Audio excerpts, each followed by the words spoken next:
All right, well, welcome everybody. Thank you for attending today. And we have Linda Scandor with us again. Linda is such a wonderful presenter, a center member, and a globetrotter explorer extraordinaire. And today she is going to take us on one of the legs that she took on the Camino Santiago pilgrimage that runs from France to Spain. Is that correct, Linda? Correct. Okay, and so she's going to share a part of this, and I'm just turning it over to you, Linda. Thanks so much.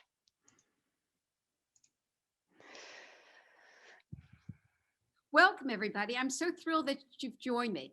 The talk is Camino. This is the first part. It's from Le Puy, France to Saint-Jean, all in France. It's divided into 8 different topics: foundation, planning, things you need to do before you leave home and once you leave home; pilgrims primer, on the Camino, reference, thanks, and questions. So some basic facts. You hear the word Camino, but what does this mean? Camino is the way. It can start from your front door. It can start from anywhere, but it terminates in Santiago. It was developed through Western Europe. The people who walk the Camino are called pilgrims. Excuse me one second. Linda, can you turn your volume up a tad? Some folks are saying it's a little quiet. My volume is all the way up. That's good. I'll just project more. You're doing great, thanks. Most people think of the Camino as only being Spanish. Here you can see there are dozens of routes that exist through Spain. But as you begin to zoom out, you can see how France feeds into Spain. You can see they go as far south as through Rome and other places in Italy, east to Budapest, and north to Copenhagen. The section that I walked was from Le Puy, France to Santiago. First, you need a bit of the history of the Camino. The center figure is Saint James. It begins shortly after Jesus Christ is crucified. Saint James travels to Spain, where he teaches. In time, he returns to Jerusalem and is beheaded by Herod. Legend has it that his disciples placed his body in a stone boat and sailed for Spain. The Roman troops in Spain were alerted: kill the followers and destroy the body. But miraculously, the followers elude the Roman troops. They carry his body 40 miles in from the shore and bury it in an area which will become Santiago. Fast forward 800 years. A hermit sees a bright star in the sky. It leads him to the bones of St. James. He notifies the local bishop. He certifies these as the bones of St. James. He then uses the bones as a battle cry, a spearhead for the Christians to conquer the Moors who have populated Spain. The Cathedral of Santiago is then built in the area where the bones were found. The tomb of St. James with his bones are found within the cathedral. As you walk this journey, you'll see many features, images of St. James. Another saint you'll see is Saint Roth. He's a son of a very rich Marcel family. He decides to relinquish all of his family wealth, travels to Italy, where there's a plague. He catches the plague and self-isolates himself in the mountains. Is this sounding a bit contemporary? He builds a hut out of branches from a tree, and miraculously, a stream appears where his hut is. This dog, the dog of a rich merchant, unbeknownst to anybody else, travels every day up to the mountains and brings a loaf of bread to St. Roth, excuse me. He then licks St. Roth's wound and St. Roth is healed. So throughout the Camino, you'll see St. Roth, but you'll always see the leg exposed with a wound. During the Middle Ages, the pilgrims existed. Often, Christians were told to atone for their sins, they needed to make a pilgrimage. They had 3 places to journey to, either Jerusalem, Rome, or Santiago. Santiago will eclipse the other 2. It was less dangerous to travel there. The location was better for Western Europe, and it had such fine religious relics. During the years, the Camino became less popular. If you were asked to go to Santiago, you would then return with a scallop shell. This proved that you had been there. During the Middle Ages, people not only had to walk to Santiago, but then they had to return home. Many people died en route. Today, our pilgrims only go one way, usually, and they carry the shell with them. Popularity of the Camino has increased. I want you to think about where you were when the Space Shuttle Challenger exploded. Capture that moment. Folks, that was in 1983. There were less than 2,000 pilgrims walking the Camino. 31 years later, it bumps up to 300,000. And in 2 years, it increases almost by 20,000 people. In year 2018 and 2019, there were more women than men that walked it. Keep in mind that these figures have been captured by the Pilgrims office in Santiago. Pilgrims who walked the last 100 kilometers, which is 66 miles, could petition for this certificate. Many, many people in France believe that their Camino just is in France and they stop at Saint Jean. They don't go all the way to Santiago. So this captures some of the people. So who walks? 40% are Spanish. About 10 are Italian, Germans, USA, and about 5% come from Portugal, France, or the UK. About a quarter of the people are younger than 30 years old. About 60% are between 30 and 60 years old, and almost 20% are over 60 years old. Why go on the pilgrimage? For culture or religion, yin or yang, but the bulk of the people do it for both culture and religion. Planning, things you need to think of before you leave home. You've got to choose a route.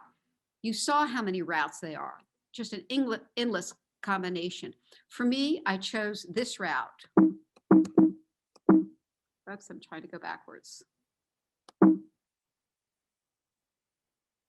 Can't go backwards, so I'll go forwards. For my route, it's 500 miles and it starts up in high elevation. So I knew that I could expect some snow early spring. And then as it goes down, this moves into farm country, but it's never flat. Different ways of going. You could push your things. You could pull your things. You could tote them. These 2 Chihuahuas were carried by this woman and with her husband who joined her. When they got tired of being carried, she had a chauffeur and a car that followed them. The dogs could then move into the air-conditioned car if they were tired. You could also ride a horse. You could ride a bike. You could walk. Most people walked, as did I. Best time to go is in the spring or the autumn. Summer is probably the most popular time, but the heat is amazingly hot. Winter, there are fewer hostels open, and following directions in the snow can be very dangerous. I made an itinerary spreadsheet before I left. So one column has the days in numerical order, the date, how far I plan to travel, both in kilometers and miles, where I wanted my destination to be. In this column, I knew which pieces of my guidebooks or maps that I needed to carry. Here is where I confirmed the reservation, the name of the reservations, things that attracted me. This place had organic or locally grown food. I knew that this place spoke English. Here they have washing machines. Here there's 7 people in 3 rooms. The price was about $37, which included breakfast and dinner. More contact information here. Although I had reservations throughout France, that was a departing point. Once I got there, I then could shift dates, move them back, move them forward, or totally change the place of location for a hostel. But it gave me comfort knowing that I had something. I made the reservations 4 to 6 months prior before leaving. Often hiking clubs in France will reserve a whole gîte, even though they don't need all 18 beds. They want to keep it as their clubhouse. I made the reservations through email or by phone. You can arrange for baggage transfer service. I've got more information about that in the reference sections. Here you see a paperback book. I couldn't imagine flying across the Atlantic without a book. Didn't finish it. So as I'm reading it, I'm tearing the pages off and throwing them away, always lightening my load. You need to train, be physically fit. It's based on your intentions. Are you planning to go for a weekend, a week, several months? For my regiment, I walked 12 miles each day on 3 consecutive days. It's so important to get up and walk on tired legs. I did that for 3 months. I had the clothing, the shoes, my backpack, everything I needed on the trip. Folks, don't be afraid of this. This was certainly overtraining. Packing, if you don't think you need it, don't take it. The Camino will provide. If you ask people their 2 biggest mistakes, one is they took too much. They could have lightened their backpack. The other was they didn't allow enough time. Electronics, I had an iPhone 6. I carried a portable charger because the batteries weren't as strong as they are today. A dual charging block. There are a finite number of electrical outlets at the Jeep, but everybody's got a number of devices. So it's nice if you can plug more than one device into a charging block. Whenever I travel, I take the local country's data service. In France, I use the orange SIM card. Cost.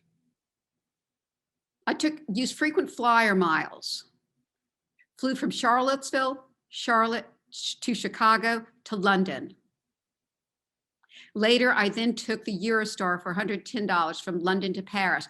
It just so happened I arrived during the Paris Marathon.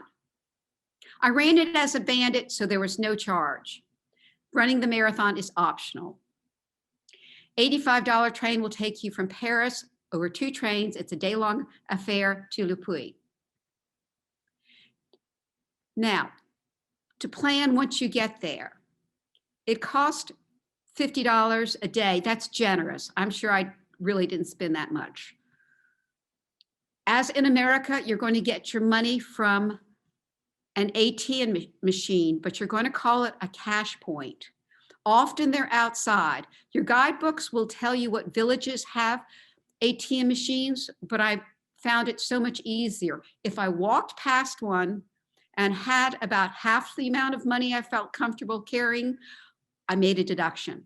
It's so much easier to front end load than to arrive in a town and know that you have to find the cash point. Valuables, took a little fanny pack. That tends to be what most people will use. At night, I stuffed it in my sleeping bag. You keep it with you at all times. You need Pilgrim's credentials. You can get this through Camino organizations in the state. I used one in England to order mine. Also, many of the churches will provide them. But it's far smarter to leave home with a credential in your hand because you cannot stay at a JEET unless you have a credential. Each JEET that you stay at will make a stamp. This becomes a wonderful memento for you. Here, take a look at this wagon. We'll see this image later on. I minimized my guidebooks, so I tore out the pages that I needed and I stuffed them in a Ziploc bag. That way, as I pulled them in and out of my pocket, they were less apt to be shred. I was less apt to lose a piece of paper. If it was rain, they stayed dry. And at the end of the day, tossed them. JEETs are the French version of the albergues that are in Spain. They're the hostels. This is such a wonderful experience for Americans in which so many of our homes are less than 100 years old. I met two people who became fast friends. Perhaps you remember Christine from the 88 Buddhist temples. This is the first time I met her. And Mimi. We were drawn together. Our paths will intertwine for weeks. The two of them will hike together. I usually hiked separately. I was faster. We'd meet at night. Because there were three of us, we could usually arrange for a room with 3 beds at a JEET. And here's a room with 3 beds. Very plain and simple furnishings. You carried your own sleeping bag and sleeping sheet. Do you remember the little wagon? Here's the wagon. This was another JEET that I stayed at. And the section that I stayed at, you can get a hint by the size of this table, how many guests they expected. I'm way early in the season. There were days that I saw no one. There was no one staying at this JEET with me. And because of that, the host invited me to his house for breakfast and for dinner. It was lovely because he had proper hiking maps and could show me that my day's walk would be literally stair steps. I would have the greatest gain in altitude that day. I stayed at a farmhouse. Growing up in the suburbs, to stay on a farm is pretty cool. The lady was so wonderful. She brought tea and biscuits for me out on the picnic table. And through this opening is the barn. If you weren't brought up around farm animals, it's really cool. I swear these cows understood French and that they would communicate with pilgrims. I signed up to stay in a log cabin. This was formerly a vineyard. Formerly a place where they made wine. Here again, you can get a sense of how many pilgrims they expect during the season. As it turns out, there was only 2 that night. Bunk beds, it's mixed, male, female. This is one of my favorite. Folks, if you want it to last, build out of stone. Here was a modern one with solar panels. Pilgrim's primer. You need a day to orient yourself. So I arrived late at night. I stopped at the front desk of my hotel and said that I was going to go to the cathedral for the Pilgrims Mass. And he said, fine. And he hands me a map. And I take it and I look on it. And I say, oh, this is great. He's got the map, the route map marked. So I follow the black line for a half hour and it takes me to a restaurant. And I take a good look at what I've done. This map was marked for someone else. I'm not at the cathedral. I'm late for Mass. I've now learned churches are always at the highest spot. There is the church. But I'm down here somewhere, trapped narrow streets, tall buildings, and I can't see up. By the time I make it to the church, I'm pretty flustered. After Mass, I spoke with one of the volunteers. Her name was Claire. She could hear that brokenness in my voice when I introduced myself. Folks, Ken versus Abel. I can do this. I'm strong, I'm fit, I practiced, I can walk. But the question was I able? The guidebook said you have to be able to do two things to walk in France. Carry a phone. Bought my first phone a month before I left home. Second, speak French. That you're out in the country and most people have no command of the English language. Claire took me to a room with this black rock, a slab of rock. She told me to get on it. And then she said, lay down flat, make sure your face, your cheeks are on the stone. Pilgrims have been doing this for centuries. Just lay here for a bit. Imagine feeling the cool temperature through the stone. My heart rate slowed down, my breathing slowed down. I got calm. Took a couple deep breaths, and then she took me to the front door of the church and said, look between your feet. There were the bronze markings, the scallop shell, that were all through the town of Le Puy, but I never looked down. I was always looking up. Now, it's a little tricky. In some areas, the spacious part of the shell filters down to Santiago. So you're going to go in this direction. There are other places in which it works the opposite way. So you have to know what each little province is going to do. So this takes me through the town. I walk for a couple hours on my orientation day. I feel confident. The next morning, I return to church. After the church service, the priest meets with the pilgrims. He blesses us. He says, you can write a prayer if you wish on an index card and just drop it in the basket that corresponds with your language. If you want, you can draw a card. So I reached in the basket and I pulled out a card and I read it. Tossed it back in the basket. After all, you're not going to carry anything that you don't have to carry. The priest looks at me and says, no, you keep the card. So I pulled it out, got the same card. Heebie-jeebies. It said, bless all of my family. Keep them safe from harm. Give Arthur and Ava strength to live. I read this at every church I stopped at. Every church I saw in France was open. I thought about these two kids. I'm now ready for my first step, and I take out through Le Puy. I go into the countryside, and these are the wayfinding marks that I expected to see. Two parallel lines on a tree meant to keep going straight. If there were three, the bottom one told you either to turn right or left. If the red and white bars made an X, don't go, wrong way. Sometimes you'd find the markings on a post. Sometimes you'd see the scallop shell. Sometimes you'd see artwork. Or sometimes somebody in the field will yell at you this way, or they go, no, the other way.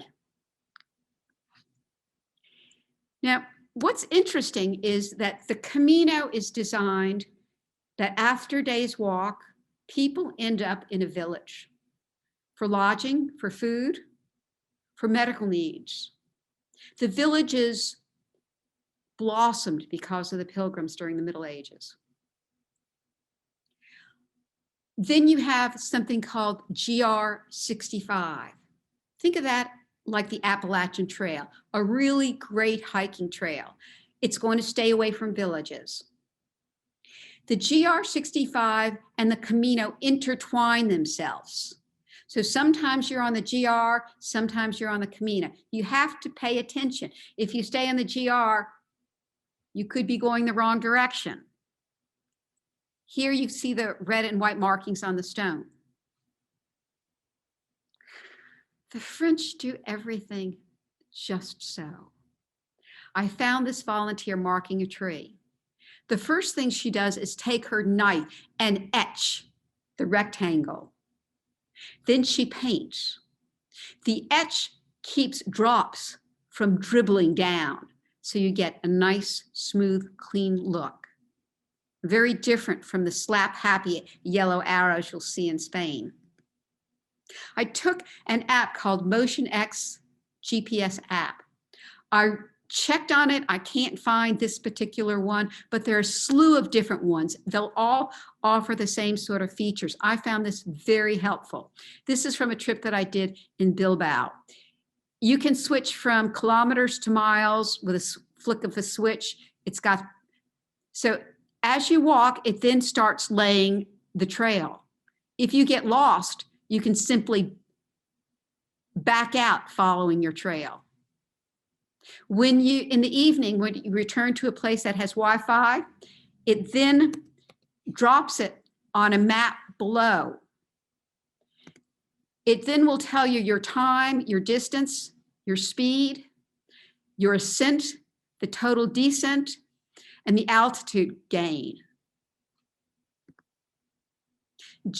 Etiquette. First thing you're going to do when you arrive is take your shoes off. Believe me, that's the first thing you want to do. Experienced hikers take their insoles out, air out your shoe. Those are mine. You can take a look. They're leather. Very few people wear leather. I've moved now to a canvas hiking shoe.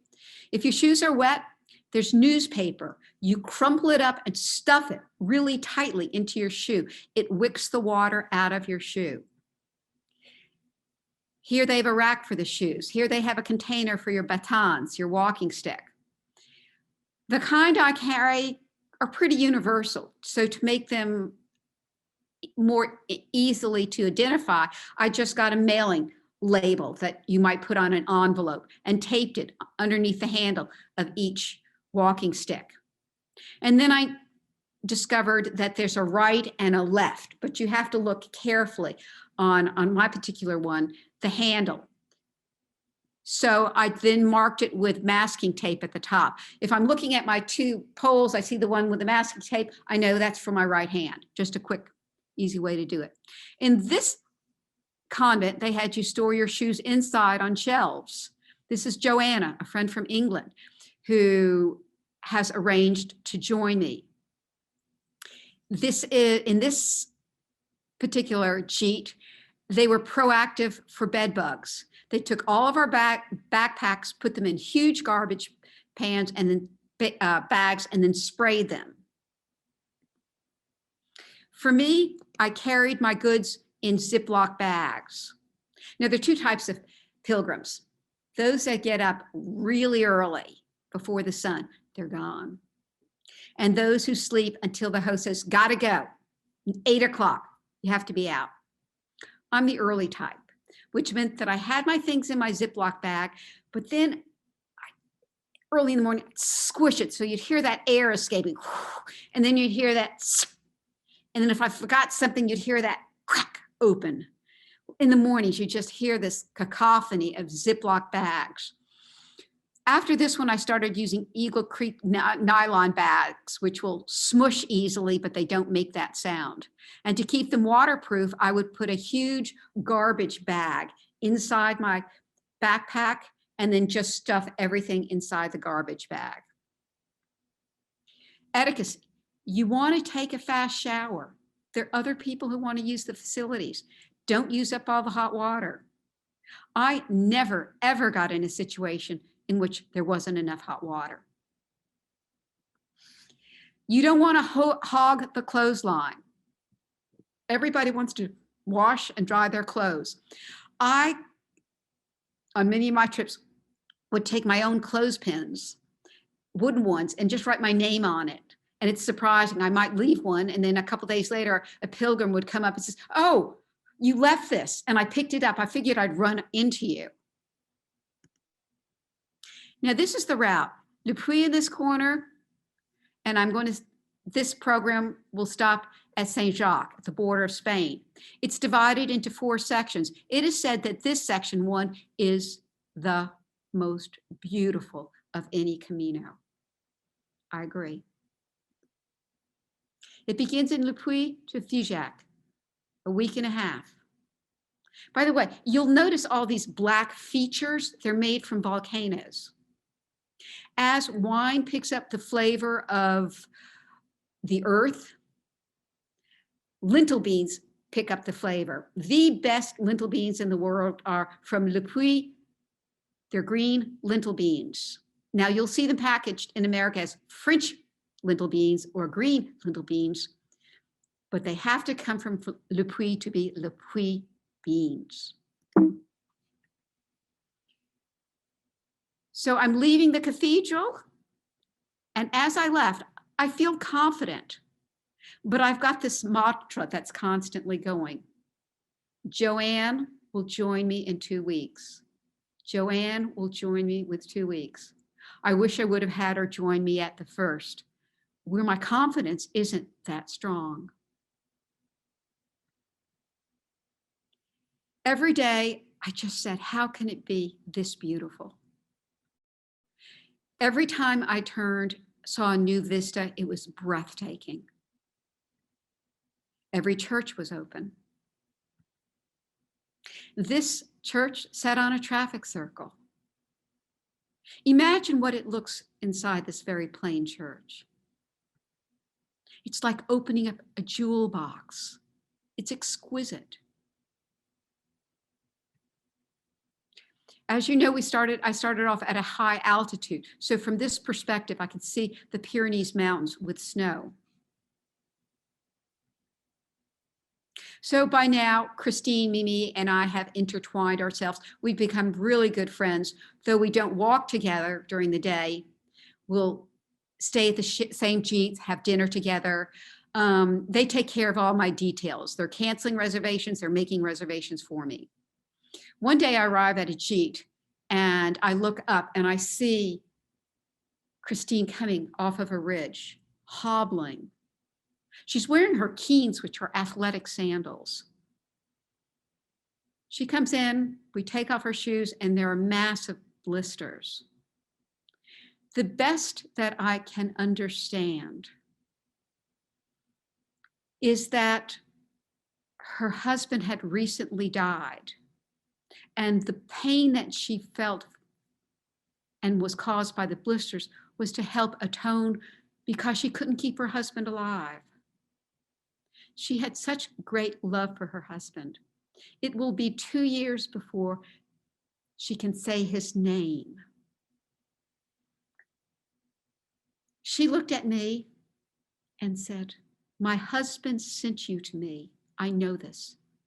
My husband loved America more than any other place. Every family vacation, we went to America." Christine knows more about America than most Americans.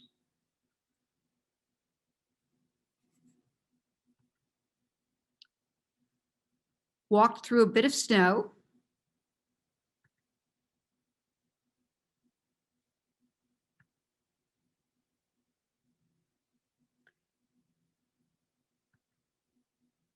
Often people will set up little welcoming dwellings. This farmer had a welcoming dwelling. It had a thermos of hot water. You could make tea or coffee, biscuits, cookies. There you see me with my shoes off. Since it was my first week walking the Camino, every 2 hours I took my shoes off. I'd feel my feet. I was looking for hot spots. I wanted to feel heat. Heat, moisture, friction causes blisters.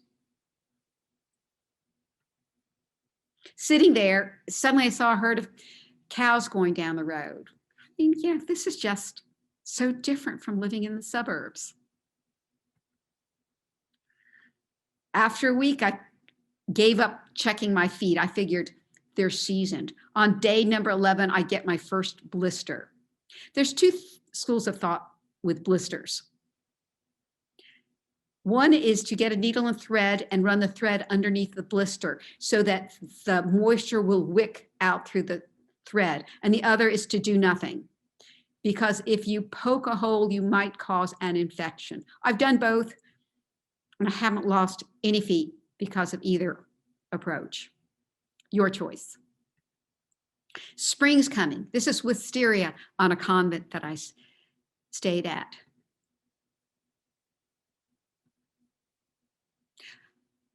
Again, my confidence is really at a peak now. I know what I'm doing. I see nobody along the way, and I'm fine, and I'm enjoying my own company. At this point, Joanna joins us. She came in from London. There has been a metamorphosis in my life. I've gone from being afraid, unconfident, to someone who really liked being by myself, hiking, spending the day by myself. We stayed at a convent her first night. This was the eve before Easter, when you have Saturday's Mass for Easter. After Mass, the priest invited us all out for a bonfire. He put corrugated steel down on the cobblestones. You can see him in the background to get an idea how huge this fire was. And then we all had hot chocolate. I'll never forget this Easter. The four of us bonded. Now we've moved to section 2, Physique to Mosaic.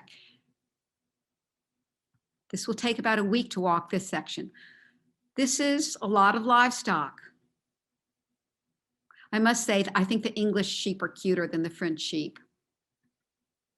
I saw this business card on a stump, and it directed me to this shelter. Well, the woman had the most incredible bakery. That was the best freeform apple tart I have had anywhere. I'm sitting there eating, Joanna's with me, and lo and behold, Christina and Mimi come.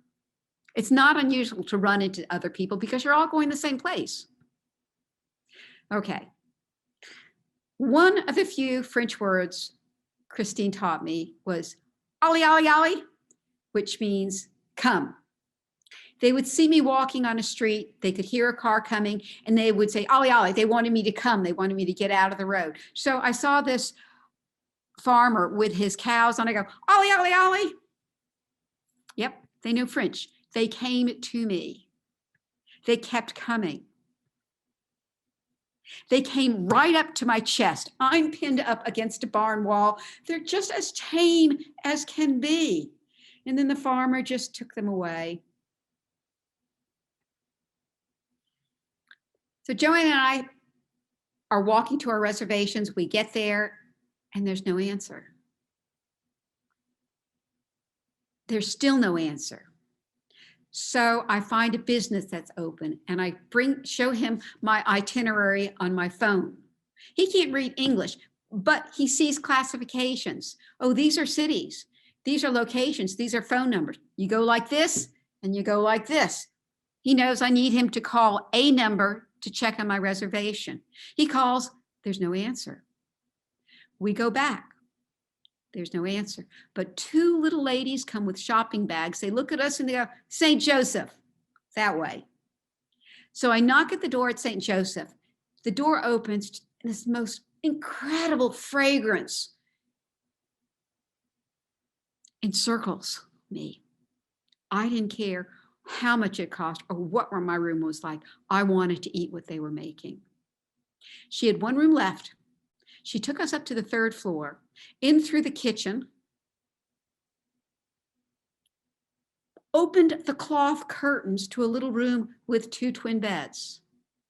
And then she showed us the bathroom. You walk through the kitchen, and the other side of the kitchen was just a door with a toilet. I'm fine. I just want dinner. So Joanne and I settle into our room, and I hear this giggling, unmistakably. It is Joanna. It's Mimi and Christine who are cut out of this picture, but they're in this picture. So we've all come together, but all of these people I have met. And it's like a wave. The language moves from Portuguese to French to English to German to Italian, and then it comes back and forth. So this is about $24, I'd say, for my bed and this incredible meal. That's duck. And then dessert is sorbet with fruit compote and regional wine. And by the way, when you finish a bottle of wine, if you haven't finished your dinner, it's okay to say another bottle of wine. At first I thought, oh no, you don't ask for more. This is sort of like a prefixed affair. But no, they understand. It's the pleasure of dining.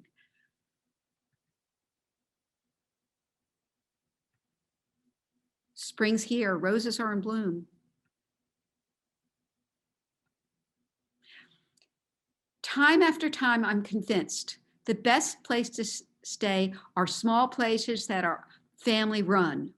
This lady, exquisite meal.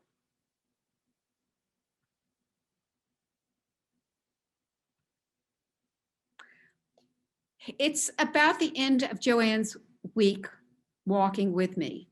She's going to return. By now, she's gathered this metamorphosis in me that I've enjoyed the week with her, but I have reluctance for another week. The plan was she'd join me for the last week walking into Santiago.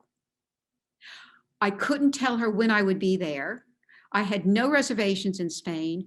I just simply wanted it to play out. This is what a really good friend does. She stepped back. She said, I'm not going to come.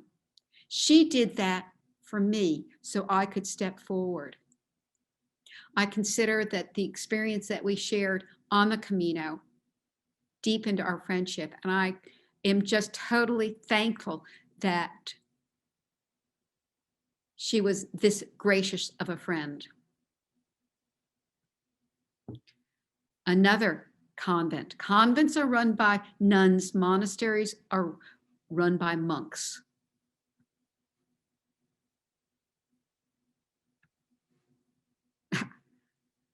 Didn't rain that much, but when it rained, this rich soil that is so good for farming looks like melted chocolate. The mud is unbelievable. People who wore low hiking boots would often lose their shoe in the mud. It would get sucked off their feet.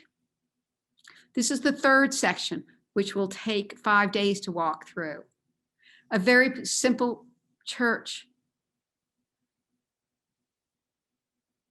But don't underestimate what you will find inside of it. It was one of my favorites. What more do you need? And what a simple, beautiful crucifix. Ava and Arthur got a few words there. Here we're staying at a gite that was formerly a Roman stables.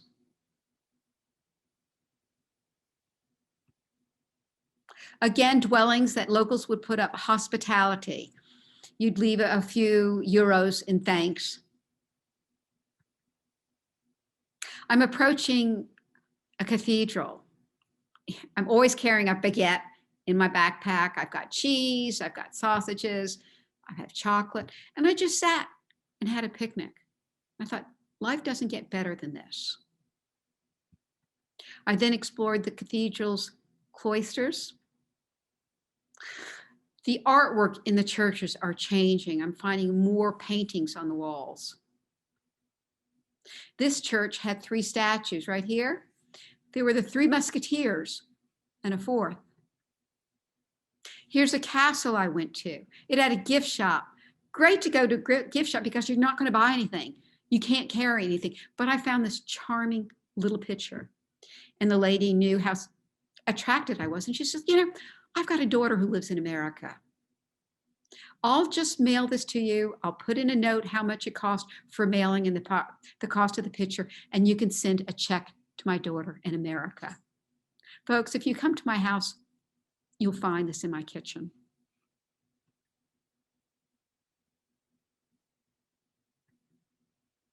I started out this, and I'd look trip, and I'd see the vineyards. All you would see is brown stalks. And then suddenly you'd see leaves appearing. And now I'm at the stage where you see the grapes forming. By the time I got to Santiago, they were harvesting the grapes. And this is the type of mud that I'm talking about. Who could resist? Never pass a pastry shop without buying one. I'd buy one, eat it outside the door to decide if I wanted my second one to be the same thing that I got the first time or try something different. In the background, you'll see a French mail vehicle. They were so cute. This is our last section. I'm 8 days to St. Jean. Now I'm seeing the Pyrenees with snow, and I keep thinking there's a pass through there somewhere for me.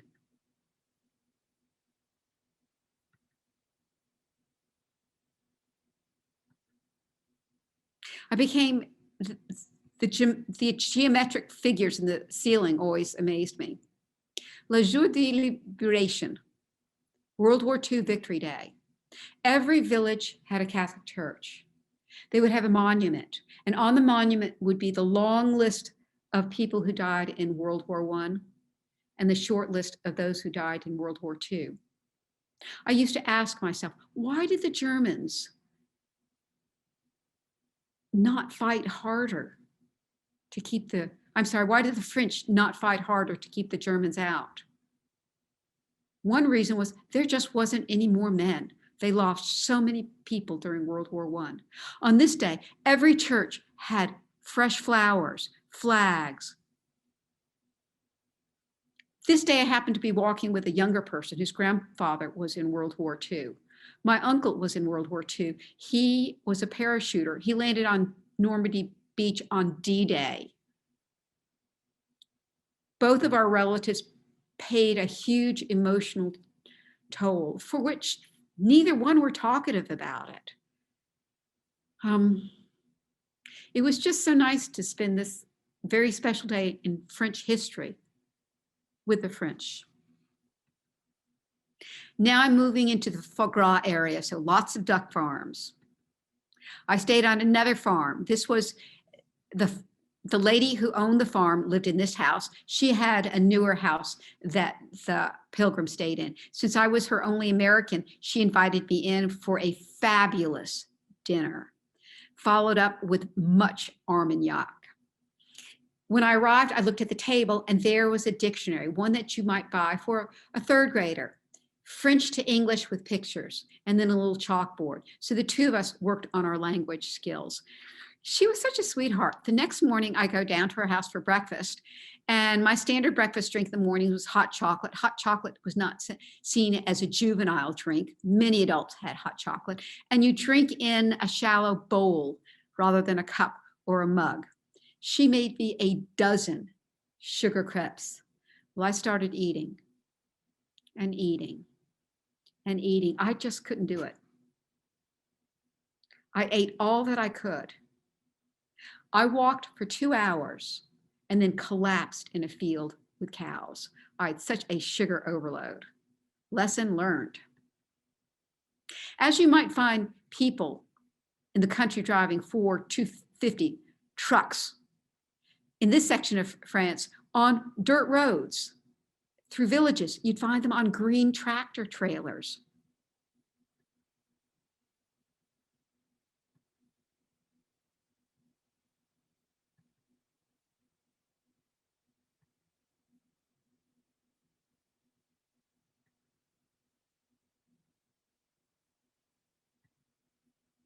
I'm now in the Basque area. Their roofs are different. You'll see more black. Some of them are totally black roofs. So my next jeep that I go to, I'm sitting in the gathering room and I hear blah, blah, blah, blah, blah in all these different languages, blah, blah, blah, blah, blah. Avis and Arthur, blah, blah, blah, blah. Well, my head spins around and I look at the person and I fold a blue card in half. And I give him the card and I said, I want you to write Avis and Arthur and peace. And he did. I've highlighted it. It's got a white cloud around it. And then I said, open the card. What do you notice? Same handwriting. I met the person who wrote the card. I've been praying for his family. Both of us are amazingly shocked. He's the first American I have met since I began this pilgrimage. He's from Hawaii. So we decided to take a day off, get to know each other better, and then we went hiking together to St. John. His name is Jeffrey.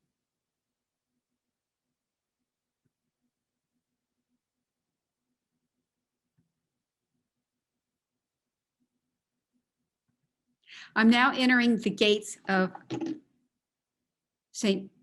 Jean. Chemin de Saint Jacques de Compostela. My French is horrible, but you get the point. This is a UNESCO World Heritage Site. It's the whole way is a UNESCO site. Who do I meet but Mimi? We talk about things, we call it Camino magic, like the fact that I drew that same card out of the basket twice, that I met the person, Jeffrey, who wrote the card, that I run into my last day in France, I meet the person that I met on my first day.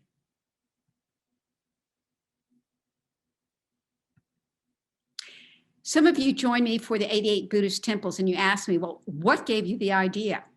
At the Jeet I was staying at, a lady has a business card. She just shows me this card.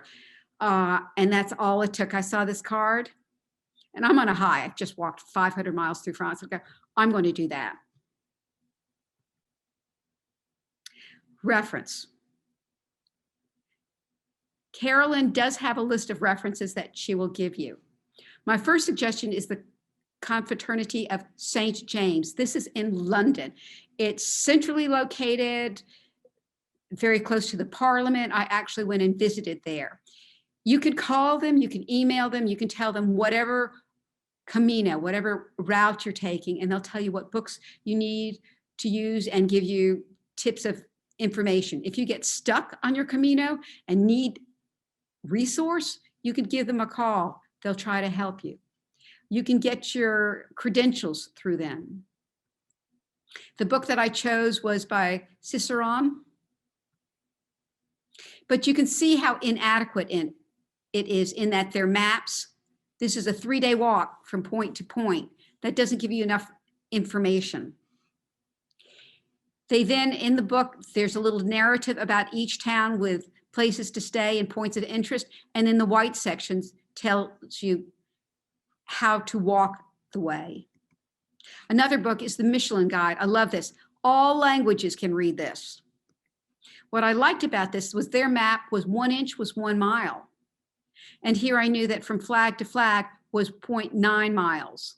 And I could see where I would cross a river or cross another main road. And I could see where the stores, the grocery stores, the post office were. Very handy. So by now you've gathered, you need a proper map. You can get the Michelin 725, but leave it at home. It's one map that shows all of southern France. It's not going to do you any good walking, but it gives you an overview as you plan your trip. The best hiking maps are the 1 to 25,000. They're the large scale that gives you all the information you need. They actually have houses on this, but you need 25 maps, so it's not practical. So you do a compromise. These were made by IGN. The scale is 1 to 100,000, and all you need is 5 maps. And I would cut the section of these maps that I needed and take them each day. You can get these maps through Stanford. In London, telephone them, website. They're easily located downtown London. If you've got a rainy day, this is the place to hang out. If you want information about having your bags transferred, this is the website that you could go to. $10 per item per day for 26 pounds. That could be pretty attractive. Another source is my blog, scandor.com. This is the home page. Go to Caminos, then drop down menu to Le Puy. Had to laugh. In France, everybody was talking about, have you seen The Way? Martin Sheen's The Way. All of this is in French. They thought this was really cool. I think it's really cool. Another book that I've recommended is A History of the World in 500 Walks. Maybe a paragraph or two about these walks, a picture. But what a wonderful way to see different aspects of the world. I want to give thanks, first of all, to my coach, Mark Lorenzoni. His inspirational Coast to Coast presentation for the center inspired these travel talks on my part. Tom Cross, who suggested that I actually did it. He got the ball rolling. He's my technical assistant. Carolyn Merrick, a champion of the center. She handles all the details. I just need to show up. Folks, you've let me chatter quite a bit. I'm interested in knowing what you'd like to know. So with that, I'm going to stop screen sharing, and I hope you have some questions. All right. Wow. That was amazing. I'm going to remove the spotlight. And we do have a question. Somebody said your pictures are great. Did you use a camera or an iPhone? I used an iPhone 6. As I mentioned, it was the very first. My goodness, this is wonderful. I took a look at these images, which I haven't for a while, and I was looking at them really closely. They are not nearly as good as the images from an iPhone 8 or an iPhone 10 that I carry now. So, but they're wonderful. Compliment, but you don't see the best job that Apple can do. And with Apple, all you need to do is aim and shoot. You know, France is so beautiful. How can you go wrong? Oh, Joanna. I'm glad you're here. Joanna was the good friend who. Oh, yeah. Where's she from? Oh, God. Go ahead.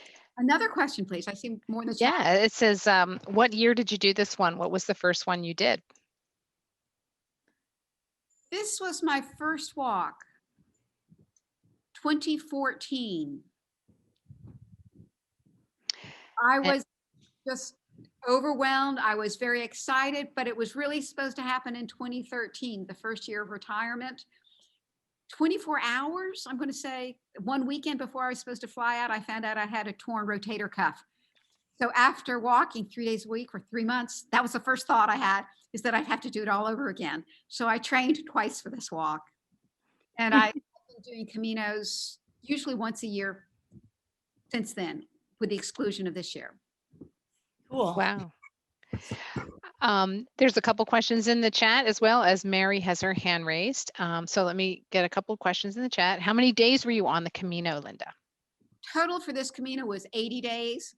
And I have finished the second half from St. John to Santiago, and we have scheduled it. And that is all in Spain. It has a different flavor. What's happened to me at this point is about the third week, you see a change in your body.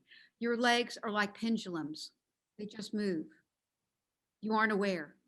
You've heard of soldiers who go to sleep standing, marching. You just walked. Your legs just constantly moved. So after 80 days, I could walk up anything, anytime, with any weight, as long as I had a baguette.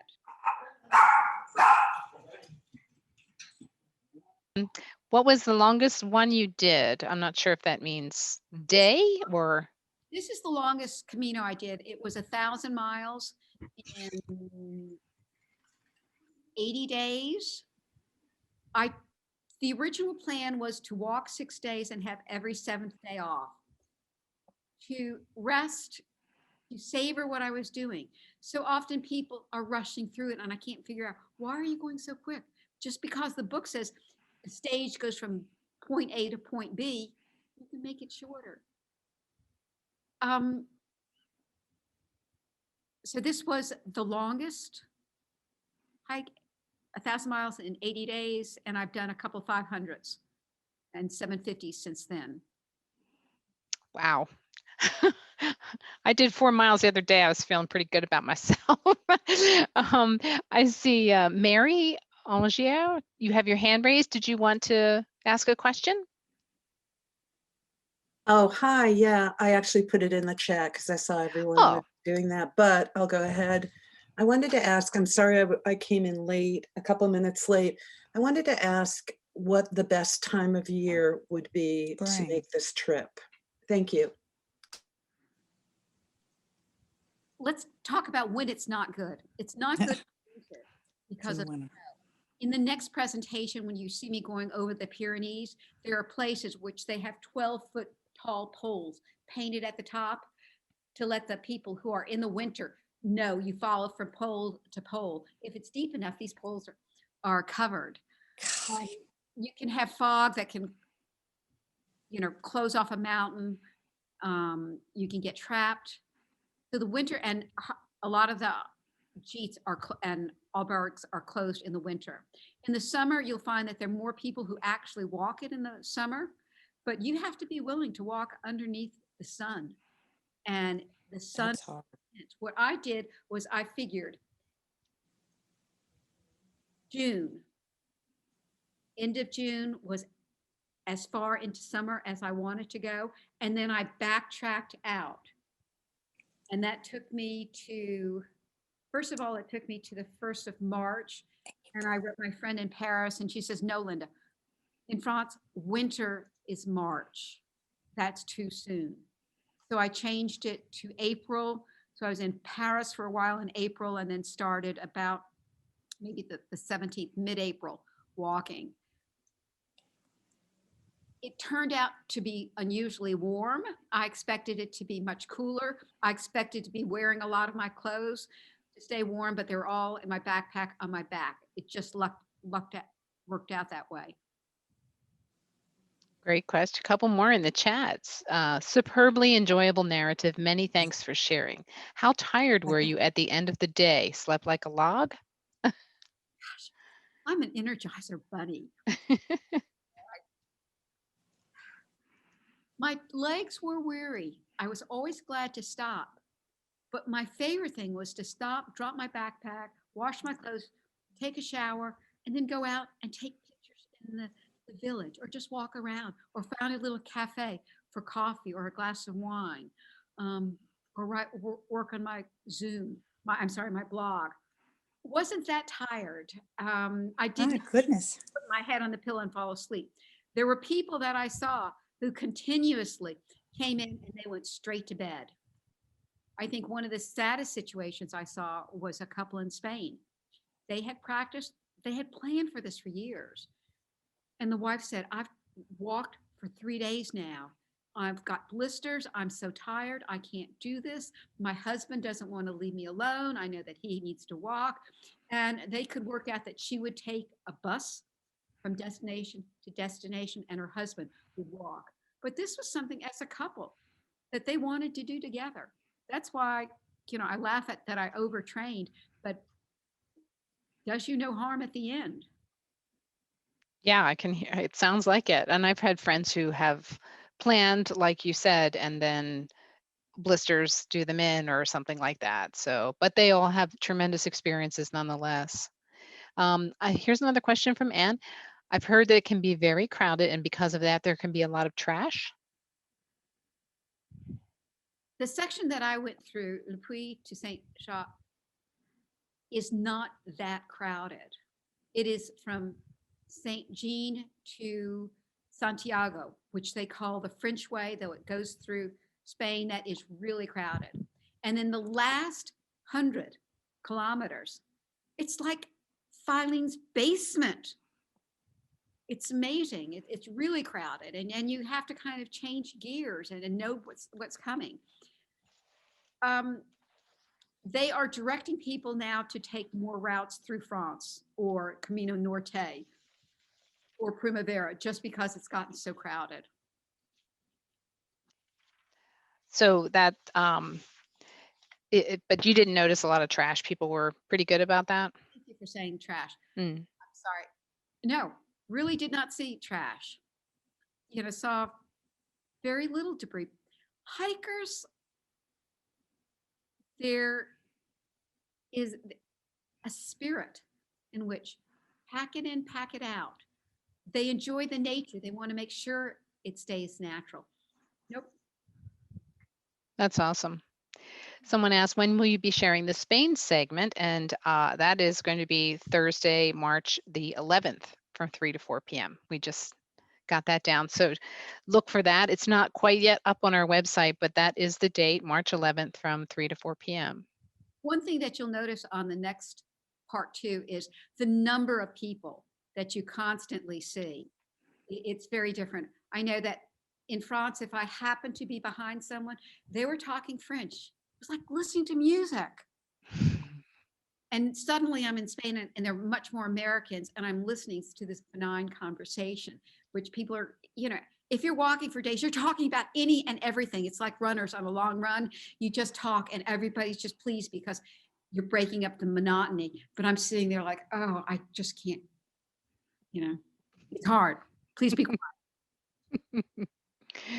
So Phyllis says, I follow Linda on her blog when she's on one, and it is so enjoyable because, as you can see, she takes great pictures, and I live vicariously because I don't hike. Marcia asks, is it necessary to make reservations in advance? Is it necessary to make reservations in advance? It depends upon where you are. In Spain, only private albergues will take reservations. In France, I was able to make all reservations, but I didn't stay at municipals, government-run ones. Sometimes monasteries and religious orders will accept reservations. Sometimes it's first come, first serve. So it's hard. You take a look at your book, you see where you want to spend the night, and then you take a look at how many accommodations there are, and you count the bed spaces. And if there are only 12 beds in this town, and that you've been walking in a cluster of 20 people, they're faster than you, then maybe that's not where you want to stop, because they'll probably get the bed if it's first come, first serve. So can you call like a week in advance or a few days or 24 hours in advance or? Once in France, I had them all reserved in advance. And then I just changed once I got there. It was unusual for people to have them arranged that far in advance. What you would see at night is people sitting there with their guidebooks and paper and counting the miles, the kilometers to where they were going to go and how many beds. And then, oh, that works out. That doesn't work out. But talk about quick math. They can really add the distances quickly to figure out where they're spending the night. So yes, you can, but it's going to be more the private places, which are fine.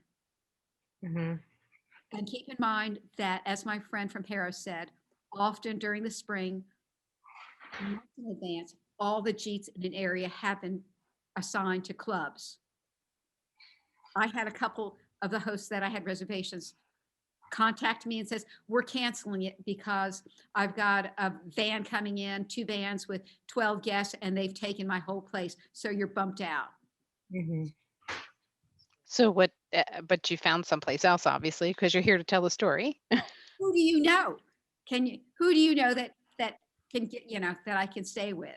I kind of circled around that way. And usually they were kind, but sometimes it's like, well, sorry. Or I've made a reservation and they simply said, we've decided not to open that early. You'll have to stay somewhere else. You have to be flexible. So I can't give you a definite answer how it will be for you. But I did know that I left with reservations, and I do know that within 3 days I was changing those reservations.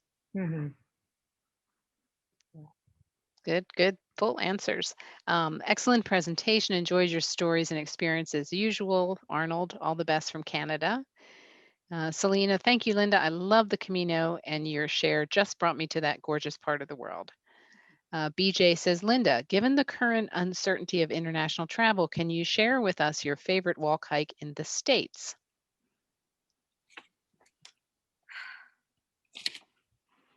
I just did one.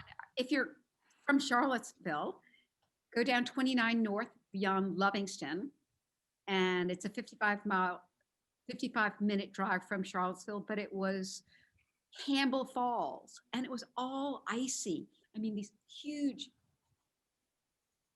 I'm sorry, that fall was running. It was the 1-2 weeks prior to that that had these long icicle formations, taller than the wall behind me. If you are local, I would suggest contacting the center. We have a hiking groups that walk on Monday and Wednesday. They limit to 10 people. So the leader plus 9, they often fill out. But what they will do is produce a schedule. So you can get their schedule, and there'll be, dozens of good walks. And the schedule is done seasonally, so it constantly changes.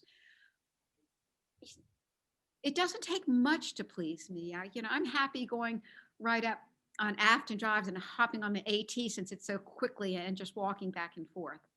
Could I ask, I see Joanna. Joanna, someone asked how tired I was at the end of a walk. Can you unmute yourself? And since you walked for a week with me, and tell me how tired you were? I mean, I think when we got there was that wonderful feeling of washing your feet and having a shower. And then you were tired, but you also had a sort of energy, really. And that's sort of, there was a sense of achievement when you got to the end of the day, and when you found your accommodation, because there's always that little bit of anxiety, will you find it? Will there be a problem, as there was on the one occasion that you spoke about? So I think it's, I mean, it's wrong to say you're never tired, but it's a very particular sort of satisfaction, really. Tired but happy, that sums it up. But it's really brought the trip back to me in very vividly, Linda. Absolutely wonderful presentation. I've really appreciated, and also Earl has seen it. Good. I felt quite tired.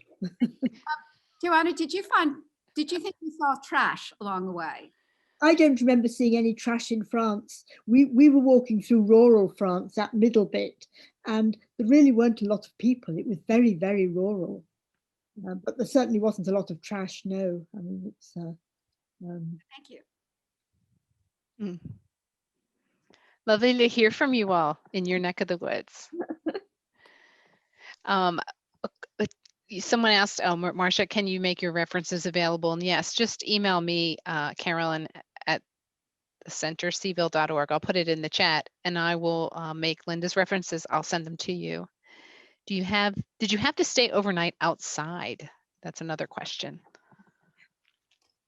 Out bushing. In Joanne, what do they call it in England when they have to spend the night outside? I love that. Wild camping or bivouacking, but that tends to be in the mountains. But now there's a term, except that's usually with tents. But I think just out it would be bivouacking. Okay. No. A French word, I think. There were people, I have seen people who take tents. And I have seen people take those tents to the post office and send them back. It just wasn't worth it. There are, I've read of people who have donkeys with them, and they carry the donkey to carry their tent and all their goods, and then they have to feed the donkey. But usually they write a book out of something like that. I didn't ever have to spend the night in the wild. I always knew where I was going to spend the night the day before in France.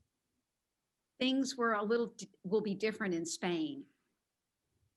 I did not see anybody not be able to get an accommodation. That's a different story in Spain. I was not prepared to sleep outside. I would have groveled. I would have told 1,001 tales. Somehow I would have convinced somebody to take me in. Sophie wrote, and I'm hoping I'm not going to butcher this. The French word for sleeping outside is dormir à la belle étoile. So that sounds quite lovely, even if it's not. Claire, what a lovely presentation. Thank you, Linda. And I must add that being a local hiking buddy with Linda, she is definitely an Energizer bunny. And again, people are inspired, can't wait to get the right books and start planning.